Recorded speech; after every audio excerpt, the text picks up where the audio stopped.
Sœurs et frères, les textes de ce dimanche pourraient nous donner l'impression que Jésus accumule des exigences. Ce ne serait pas la première fois. Et pour une mentalité, disons, postmoderne comme la nôtre, les exigences sont comme de l'oppression. Et peut-être même pour celui qui a déjà essayé plusieurs fois, comme du déjà entendu, finalement comme ce qui ne fonctionne pas.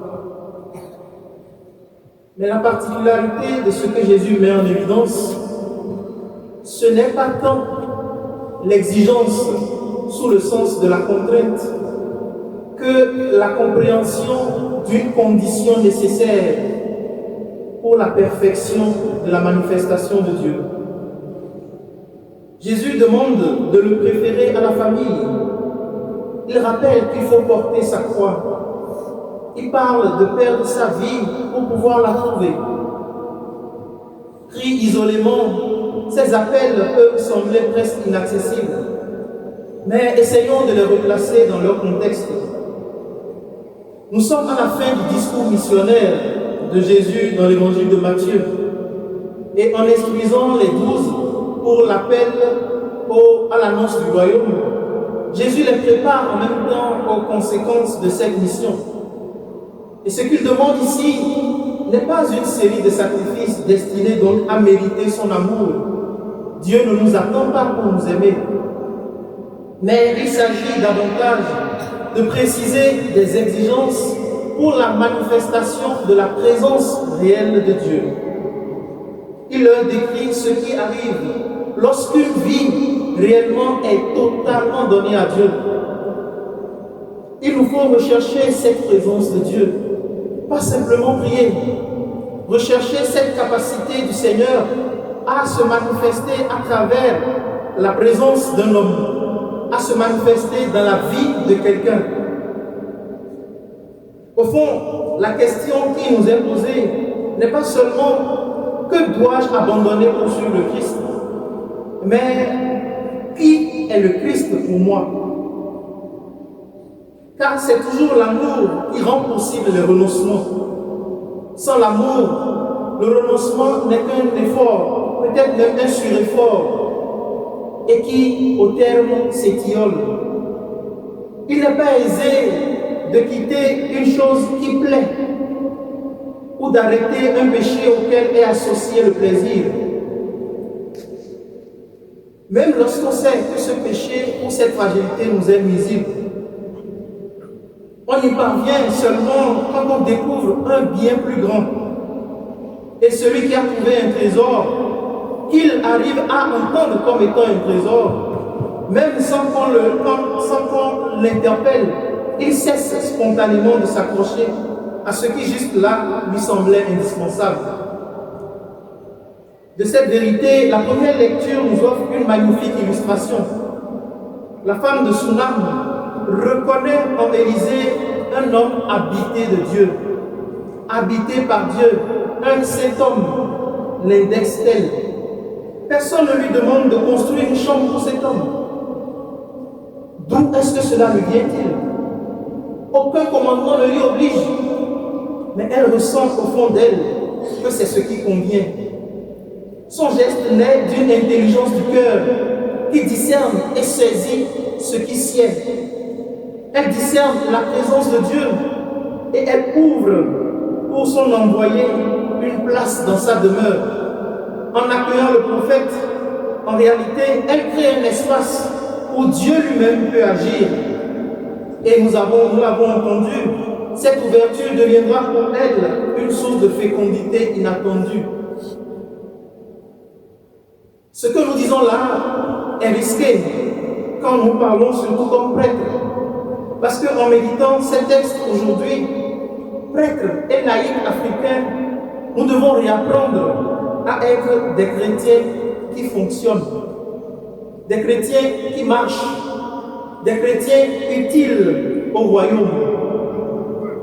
Le prêtre, en cessant d'être un fonctionnaire et en commençant par investir à sa propre transformation, pour devenir, à l'image du prophète Élisée, un saint homme de Dieu qui puisse dire aux femmes sans enfants de notre époque, dans un an, à l'époque fixée pour la naissance, tu auras ton enfant. Ou à celui qui porte un cancer que les médecins n'arrivent plus à traiter, dans quelques jours, ton cancer partira. Pas dans une perspective pour se glorifier, mais pour que la manifestation de la gloire de Dieu soit réelle, et non pour qu'on parle d'un Dieu en se disant « Ah, Dieu fera ». Ce que Dieu a à faire, il l'a déjà fait sur la croix, pour que chacun investisse ce qu'il a à investir, pour que chacun manifeste de sa foi, afin d'être transparent à la gloire et à la vérité de Dieu. Au laïc ivoirien qui doit réapprendre à être chrétien, il doit s'investir à vivre l'évangile et non à être consommateur de grâce et de dévotion. Saint Paul nous rappelle à tous dans la lettre aux Romains que par le baptême, le chrétien est entré dans la mort et la résurrection du Christ pour mener une vie nouvelle, pas pour que l'ancienne vie perdure. Il ne s'agit pas seulement d'adopter une nouvelle morale, mais d'apprendre à s'aligner sur la dynamique du Seigneur, dynamique définie par l'accueil du Christ et la pratique de l'Évangile. L'hospitalité de l'Évangile devient alors plus qu'une qualité humaine. Elle est la capacité à laisser Dieu entrer dans notre existence et prendre non pas la place que nous lui donnons, mais la place qui lui revient, la place qui lui sied, de sorte que lorsque les choses ne marchent pas dans notre vie, nous devons pouvoir nous demander si Dieu est vraiment à sa place ou bien à la place que nous lui avons consignée. Accueillir le Christ signifie accepter qu'il réorganise toute notre vie. C'est à juste titre que Jésus parle des liens familiaux, de la croix à prendre, de la vie à perdre, pour qu'il prenne la place. Il ne condamne ici ni les affections, ni les biens, ni les joies humaines, mais il nous demande qu'aucune réalité, même légitime, ne prenne la place qui revient à Dieu. Lorsque le Christ devient le centre, tout le reste trouve son juste ordre. Les affections deviennent plus libres, les biens cessent de nous posséder. La recherche de la réussite ou la reconnaissance de l'autre perd son pouvoir absolu. C'est l'attachement au Christ qui transforme progressivement notre manière d'aimer, notre manière de choisir, notre manière de vivre. Ainsi, sœurs et frères, les lectures que nous entendons convergent vers une même vérité.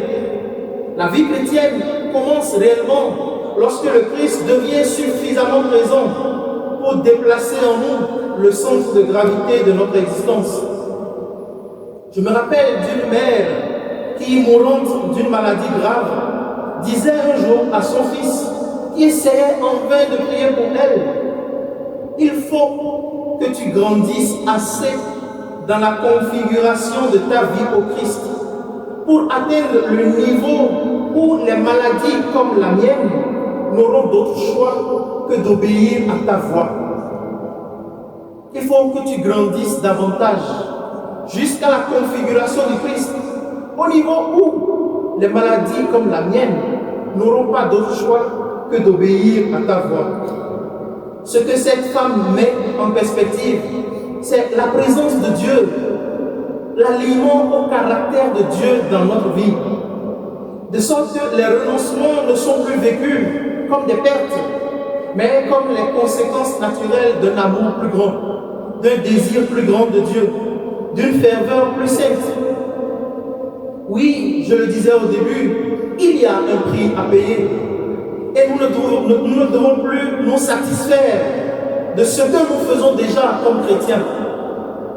Il y a un prix à payer, une valeur à considérer. Par 3 fois dans l'Évangile, Jésus déclare « n'est pas digne de moi ». Celui qui aime sa famille plus que moi ou qui ne prend pas sa croix à ma suite n'est pas digne de moi.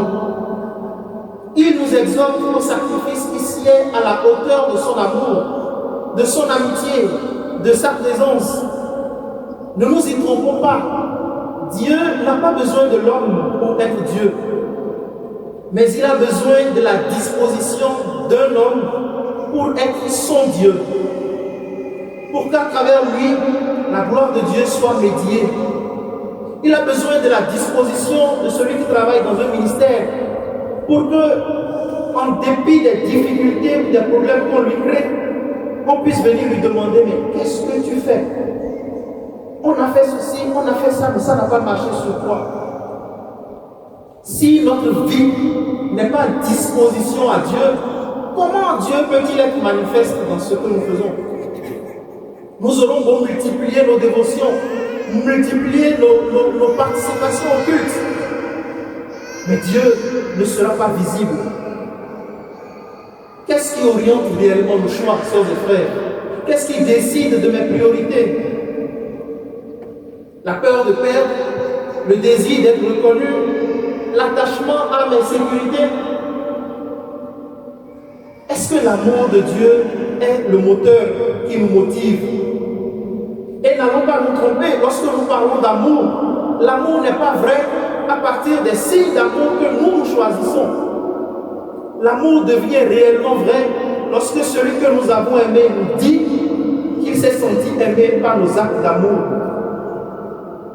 Si quelqu'un m'aime, il me préférera à ses parents. Il portera sa croix pour me chercher, pour me suivre. En définitive, sœurs et frères, l'Évangile nous exhorte à un héroïsme d'amour, un déplacement du cœur, un déplacement de nos centres d'intérêt. Le secret des renoncements que Jésus exige, comme celui de l'hospitalité que la Sulamite déploie, réside dans cette seule réalité: être saisi par le Christ.